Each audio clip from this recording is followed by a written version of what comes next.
al podcast de Lovox. El día de hoy, por primera vez tenemos un invitado, el doctor Moisés Rejanovsky. ¿Qué tal? Buenos días. ¿Qué tal?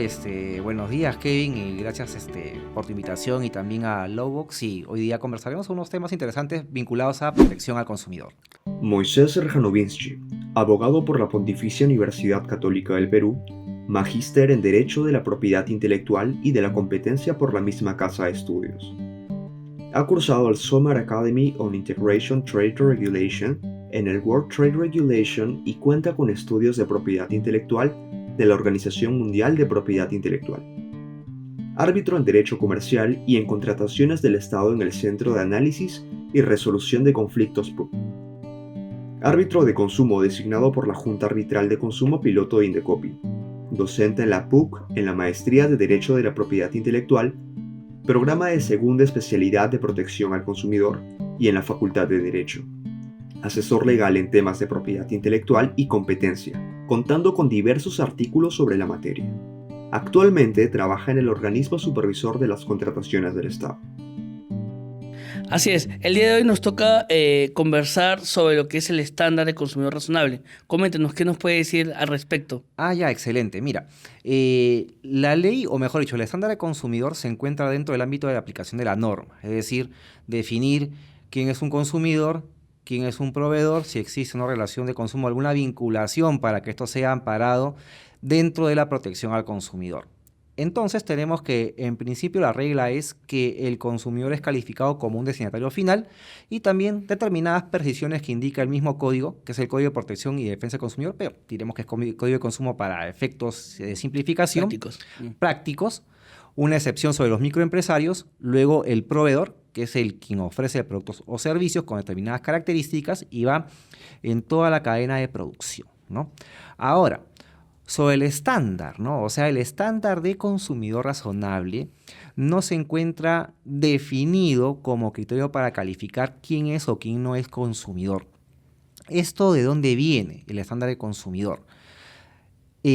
Jurisprudencialmente o mediante la jurisprudencia administrativa se reconoce que el consumidor a ser protegido es el consumidor razonable, aquel que actúa en resumen con una diligencia ordinaria.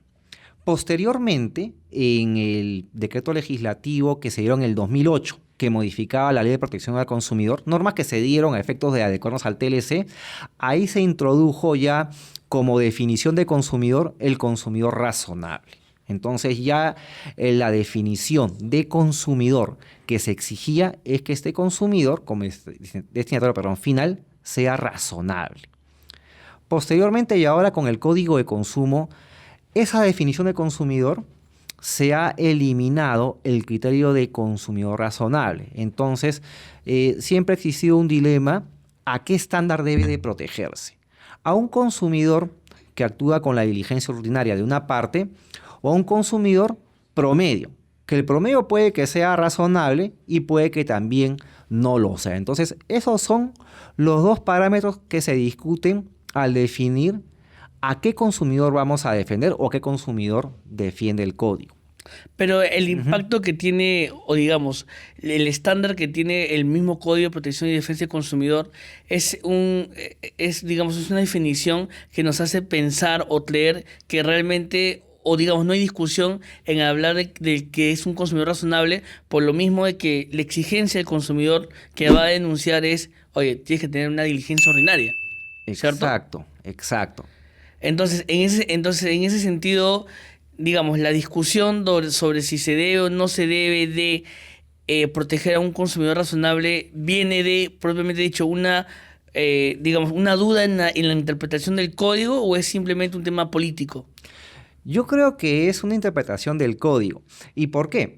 Porque si bien no se encuentra inicialmente en la definición de consumidor, existen un par de normas dentro del código en la cual se puede deducir que se defiende al consumidor razonable. Una es la exoneración de responsabilidad administrativa. Exacto. Que es el 104, sí. Segundo párrafo. Entonces es caso fortuito, fuerza mayor, hecho de tercero y negligencia de la víctima. Más o menos parafraseando, o sea, algo que también existe en el Código Civil. Entonces ahí se indicaría que como un parámetro de exoneración de responsabilidad es el consumidor que no ha sido razonable. Y adicionalmente te encuentras dentro de los protocolos que siguen los proveedores cuando un producto o servicio que ya se encuentra circulando en el mercado tiene alguna incidencia con la salud de las personas no informado, no previsto, hay un protocolo a seguir, ¿no? Para los llamados recalls, alertas, advertencias.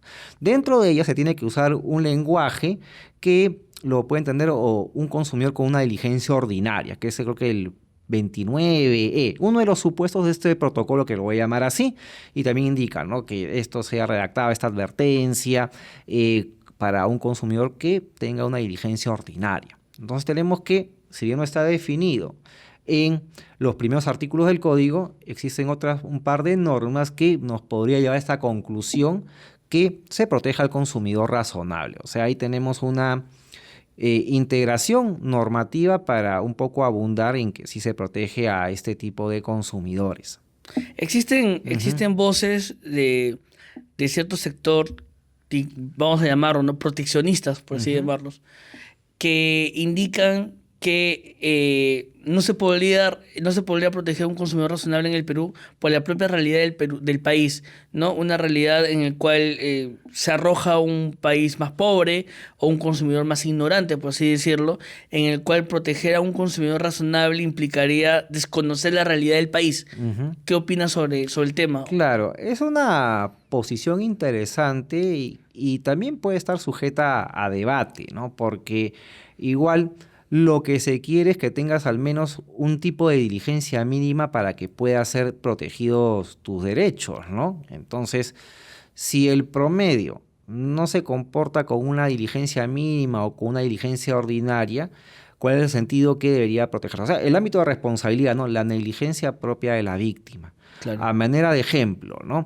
Si yo utilizo, ¿no?, un microondas que tiene un manual de instrucciones, que me dicen para qué se usa el microondas, y el microondas lo uso como una lavaseca, o sea, para secar ropa, claro, para eso no funciona el microondas. Entonces, debí leer, bueno, el proveedor me indica, ¿no?, este producto funciona bajo estas condiciones, con estas características, y tu funcionamiento óptimo es el siguiente, manual de instrucciones. Yo no lo leo, veo empíricamente cómo funciona. Podríamos indicar, o sea, cuando hago esta pregunta en general, ¿no?, a cualquier foro, alumnos en general, ¿no?, tú, por ejemplo, cuando estás en un banco, tienes que sacar efectivo, ¿no? Tapas tu clave, por ejemplo. ¿Por qué tapas tu clave? Para que no te vea alguien y acceda a tu cuenta, ¿no? Exacto. De ahí, cuando tú por alguna razón tienes que acceder a un producto financiero, usas internet Wi-Fi gratis o usas un Wi-Fi seguro, que puede ser de tu casa, puede ser tus datos. Supongamos que no tienes datos, pues te quedas sin datos. Entonces, si tú accedieras a un Wi-Fi libre, entonces existe la posibilidad que el Wi-Fi libre es mucho más vulnerable y alguien podría acceder a tus cuentas o información sensible. O sea, parámetro de diligencia ordinaria. Entonces, sí existen casos, ¿no?, o sea, en los cuales se debe de proteger este parámetro. O sea, se entiende la posición, se entiende la preocupación, pero se debe apostar por este parámetro de diligencia y que no es que lo diga yo, ¿no?, sino que ya existen postulas que indican que esto viene incluso del Código Civil, ¿no?, de normas de carácter general que exigen este parámetro de diligencia. Claro, exacto.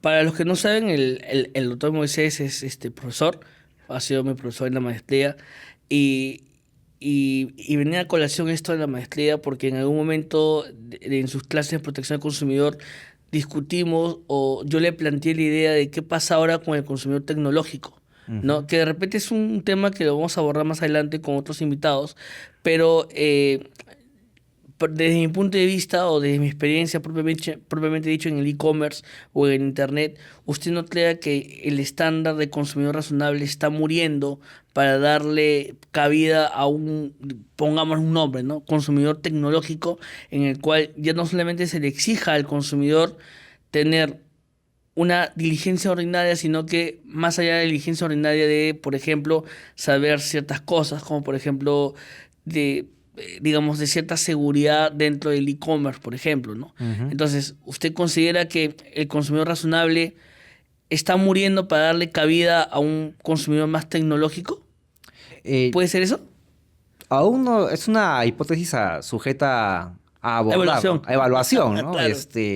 Ahora, Claro, ahora lo que mencionas es una variable adicional, ¿no? Por Claro. ejemplo, ya el consumo en línea tiene ciertas características que no necesariamente en todos los escenarios son equiparables por la misma relación, o sea, práctica o lo que ocurre en la realidad con el consumo tradicional. Por ejemplo, tenemos que no podemos conocer, o mejor dicho, no podemos conocer quién es el proveedor o vendedor de carne y hueso. Exacto. No sabemos también la desmaterialización, o sea, el producto no lo vemos físicamente, aquí está la botella, aquí está esta taza y la puedo percibir, puedo hacerle preguntas al vendedor. Entonces tenemos una desmaterialización, una desocialización y también una desjudicialización, ¿no? Porque el foro, o sea, ¿dónde voy a demandar finalmente? No lo sé, ¿no? Necesariamente. Puede ser que el proveedor tenga, por ejemplo, su foro, su domicilio en cualquier parte del globo y no necesariamente sea en Perú. Entonces, ante esos supuestos, para generar confianza en el consumo en línea, uno de los supuestos es, por ejemplo, portales seguros, ¿no? Que bueno, se da, por ejemplo, en el HTTPS, creo Sí, que es claro. un protocolo en el cual te dicen con un candadito. Ahora, claro, pueden existir otros protocolos más seguros, pero eso te da al menos un indicador que el portal podría ser seguro, ¿no? Entonces, si haces, por ejemplo, ingresas a una cuenta desconocida y entrando a consumidor razonable, ¿no? Hay eh, una serie de Netflix, Black Mirror. Entonces, Claro, un capítulo de Black Mirror, sí. un chico le presta, o su hermana coge su laptop, ¿no? Para jugar lo que sea. Entonces, el chico se la quita a la hermana, era su laptop, y tenía virus. ¿Qué es lo que hace? Busca en internet, en un navegador, antivirus. Entonces, el primero que es gratuito, lo descarga. Entonces, es un tema que se usa en línea, pero o sea, el descargarme de un navegador un antivirus, ¿es señal que ese antivirus es seguro o no? O sea, puede ser No, que, no, claro que no. que tenga un virus. Y bueno, y la serie como es distópica implica que ahí se mete un hacker y comienza a chantajear, ¿no? Es un poco más extremo. Podría Claro. ocurrir, o sea, lo que puede ocurrir normalmente es que te roben la información, ¿no? En el mejor de los casos, por decirlo así. Entonces, ¿tú qué buscas? El proveedor oficial o un proveedor, o buscas quién vende antivirus de carácter formal y lo haces así. Entonces ahí hay un parámetro de consumidor razonable, ¿no? O sea, es razonable que tú te descargues un antivirus de un portal no seguro. Entonces ahí está un poco el ámbito de diligencia, ¿no? Que se podría aplicar. Claro, pero a lo que yo iba Ujú. era a que el consumidor razonable, por definición propiamente dicho, habla de un consumidor que tiene una diligencia ordinaria, y yo entiendo la diligencia ordinaria como que no te exijo ser profesional ni Claro, saberlo todo, pero al menos te exijo responsabilidad en leer los términos y condiciones de lo que tú estás adquiriendo, el servicio claro. o el producto, Ujú. para que sepas lo que estás contratando o lo que estás Exacto. adquiriendo, ¿no? Ujú. Pero el debate, o digamos, lo que yo proponía era, ya, está bien, sí, hay un consumidor razonable, mínima inteligencia, está bien, no Ujú. todos tenemos por qué saberlo todo tampoco, ¿no? Claro. Pero, digamos, la evolución del mercado hacia el e-commerce, ¿no? La pandemia y todo lo que ha habido, exige también que el consumidor ya no se tenga una diligencia ordinaria, sino que sepa cosas específicas, por ejemplo, ¿no? Como por ejemplo, temas, por ejemplo, de seguridad a la hora de comprar en una página web, ¿no? Entonces, eso, digamos que me hacía a mí suponer que el estándar de consumidor razonable estaba evolucionando a algo más, o sea, está exigiéndole algo más, Yo ¿no? creería que igual sigue manteniéndose el parámetro porque, claro, se ve la diligencia ordinaria en el caso por caso. Entonces tendríamos que evaluar, como te he dicho, este ejemplo simplificado, ¿no? O sea, Sí, si descargarme el primer, o mejor dicho, otro ejemplo. Supongamos que no tengo mi aplicación de mi entidad financiera. ¿Y qué hago? La busco en Google, ¿no? Entonces busco en Google, no sé, entidad financiera X, y entro a esa página. Puede ser una página clonada. Lo que yo tendría que saber es, o sea, la recomendación, incluso a las entidades financieras con campañas que son siempre sí. recreativas, es conoce tu portal de memoria, para que lo pongas directamente en el navegador y no en un resultado de búsqueda. Porque puede ocurrir. Entonces, ahí va un poco el parámetro de diligencia ordinaria, ¿no? Que se podría aplicar, ¿no? O sea, el comercio electrónico tiene ciertas particularidades, pero yo creo que igual se mantendría el parámetro de esta diligencia, que se evalúa caso por caso y lo evaluamos, por ejemplo, en un consumo en línea, como los ejemplos que estamos conversando, ¿no? Claro. Ujú. Doctor, ya como para terminar y hablar de un tema que también me hace un poco de ruido al hablar de protección al consumidor, es por ejemplo, eh, el tema de la buena alimentación o la alimentación saludable en temas de protección del consumidor. Existe esta ley, la ley de octógono y todo esto que salió, que yo particularmente yo estoy en desacuerdo, no soy partícipe de esa ley, pero esta ley a mí me lleva a la reflexión que al Estado no le importa mucho, o sea, desde mi punto de vista, ojo, Claro. esto no es opinión de nadie más, al Estado no le importa mucho lo que elige el consumidor, sino que al Estado lo que le importa es exigirle al proveedor que el proveedor le ofrezca al consumidor cosas que quiere que le ofrezca, como por ejemplo el tema de alimentación saludable. Y a mí me parece, no sé usted qué opina, que eso es transgresor en el sentido de que no estás dejando que el mercado se rija por lo que el soberano consumidor esté eligiendo en el mercado, sino que desde mi punto de vista estás, digamos, llevando la carga, por ejemplo, de educación en alimentación, que lo debería tener, por ejemplo, el Estado, al proveedor. Porque si, por ejemplo, yo Estado veo, ¿no?, que en el Perú hay un caso, por ejemplo, como en Estados Unidos, de sobrepeso, porque muchas hamburguesas se están Claro, comiendo. y que hay un estudio por medio, o sea, una data, ¿no? Claro, exacto. Entonces ya, ok, hay un tema, hay un tema de salud. Una preocupación. ¿ok? Una preocupación. Pero esa preocupación no debería ir trasladada al proveedor, sino que debería ir trasladada al Estado. ¿No cree así? O sea, el Estado es el que debería al final decir, oye, ¿sabes qué? Hay este tema, eduquemos al consumidor. Es como, por ejemplo, creo yo también, por ejemplo, el tema del alcohol o el tema del cigarrillo. Educa al consumidor con que eso está mal. Ya es que si el consumidor quiere alcoholizarse o quiere morir de cáncer de pulmón, y es un tema del consumidor. Pero creo yo que trasladar toda esa carga al proveedor primero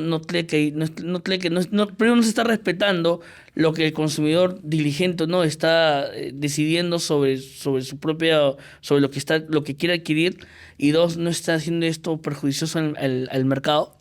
Ah, ya, sí, es una excelente acotación y claro, siempre esta ley de octógonos, alimentación A mí me hace mucho ruido eso. va a estar siempre sujeta a debate, ¿no? Sí. ¿Y por qué no? Porque en principio, o sea, dentro del rotulado están las características objetivas del producto. Entonces te dicen, este producto tiene esto. Entonces, ahí ya te están de alguna manera informando y tú vas a decidir cómo satisfacer una necesidad final, ¿no? O sea, y para esto, como has dicho, el mercado indica qué producir, para quién producir, ¿Cómo?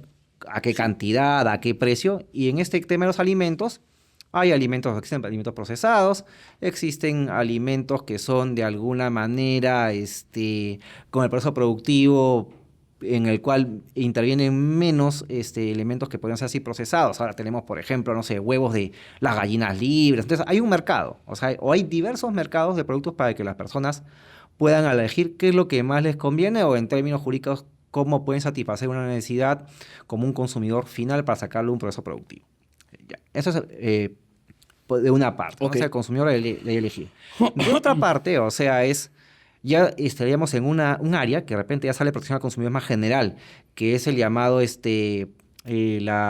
¿Por políticas públicas? más que políticas públicas, o combinado con políticas públicas, es la calidad regulatoria, que es el llamado AIR ex ante. Okay. Es una norma que indica a grandes rasgos que cualquier entidad, ¿no?, del Poder Ejecutivo que va a tener decisiones normativas tiene que ser sometido a un análisis de AIR ex ante, o sea, un AIR previo antes que se emita la norma, en la cual con data tienen que sustentar, identificar un problema público y frente a ese problema público, ¿cuál es la solución? Y esta solución con data, quiénes son las personas afectadas, las personas beneficiadas, cuánto se van a afectar a lo que son los grupos de interés, y adicionalmente indicar cuáles son las alternativas. O sea, que esa alternativa que voy a elegir es la mejor alternativa que puede servir, ¿no? O sea, en comparación, hay la alternativa A, la alternativa B es dejarlo tal como está, que sucede.